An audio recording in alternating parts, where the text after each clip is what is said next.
Anyway, thank you very much. We've got a lot of news, and we're starting with our big story. And Mexico, the country, is teaming up with the United States to try to stop that migrant caravan as thousands, perhaps as many as 4,000, inch closer to our American border. It comes as a brand new report shows a record number of illegal families are crossing into the United States. Is this unbelievable? Didn't you think at one point we'd solve this problem? Griff Jenkins joins us live in Washington as the president slams Democrats for the country's weak border laws. Griff, here we go again.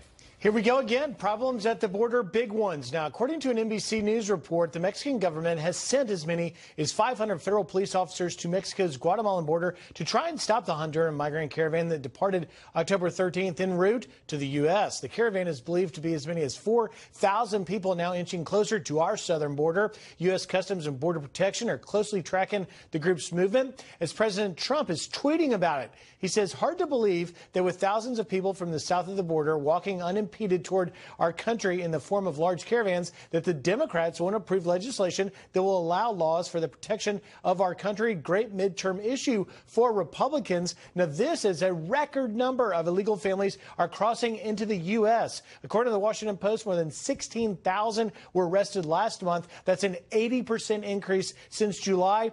Yesterday, guys, sources in the heaviest trafficked sector of the entire U.S.-Mexico border, the RGV sector, blowing my phone up, telling me that they are seeing increases as many as 300% in family units compared to October last year. Now, back to that caravan. Should they reach our border, they're expected to cross somewhere between Texas and California. Secretary of State Mike Pompeo will travel to Mexico tomorrow to meet with his Mexican counterparts to try and stop this caravan, as President Trump threatened Central American countries like Honduras with stopping aid over allowing this caravan to advance. Very fluid situation, guys. Wow, thanks, Griff. Appreciate it. Meanwhile, on top of that, Guatemala says, okay, I got the message, Mr. President. I want to keep the $63 million that you give us, so I'm going to try to stop them. They march right through, and they continue to pick up steam. They have families. They're also coming from crime-ridden areas of Honduras, which makes me wonder two things. I feel bad. Maybe they're running.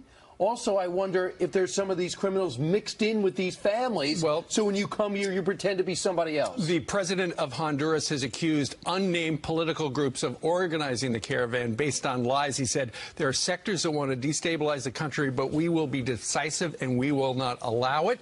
And here's the thing. While both the countries have said to the people on the caravan, yeah, come home. You should come home. Please come home. You know, there is no legal authority to stop them at this point since they're going north toward Mexico. But the country of Mexico says anybody with travel documents will be allowed to go into the nation. The Associated Press yesterday talked to a bunch of the migrants who are traveling toward Mexico. Not a single one of them had any papers. They said there were some of the ones who do have the papers or do have their license. They were putting them in Ziploc bags with their valuables. And they need a passport.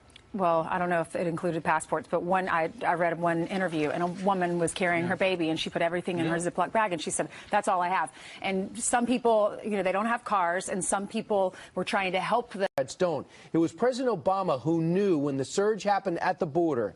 He knew he had to send Joe Biden into these Central American countries to stop the influx because he saw the horrific scenes of a border that's being overrun, and Americans, not Democrats or Republicans, were upset by it. Well, they started at San Pedro Sula on Saturday. They've made it to Guatemala now. They're trying to get through Mexico and then up to the United States. We're 19 days away from the midterms. There's a map of their trek of what they plan to do.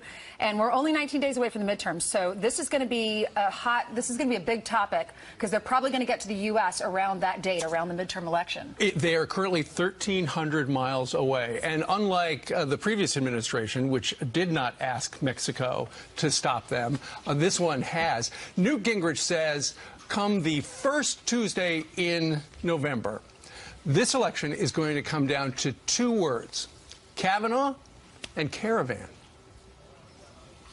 I think two words are going to define the 2018 election in the next 3 weeks. One is Kavanaugh, and the other is caravan. Anger over how the left smeared, engaged in character assassination, lied, used bullying tactics with Judge Kavanaugh is going to be one part of this. And the degree to which the left is eager to have 3,000 people in a caravan cross the American border, break American law, recognizing that if that happens, the next caravan will be even bigger. And I think those will end up being the reasons the Republicans keep the House and dramatically increase the number of senators they have. So it comes down to a simple question regarding the Republicans and the Democrats, because it's clear. If you think that our southern border should be open, support the Democrat. If you think the southern border should actually be a border with, security and stopping people and processing them accordingly, then you got to vote for Republicans, the Republicans. All right, let's talk about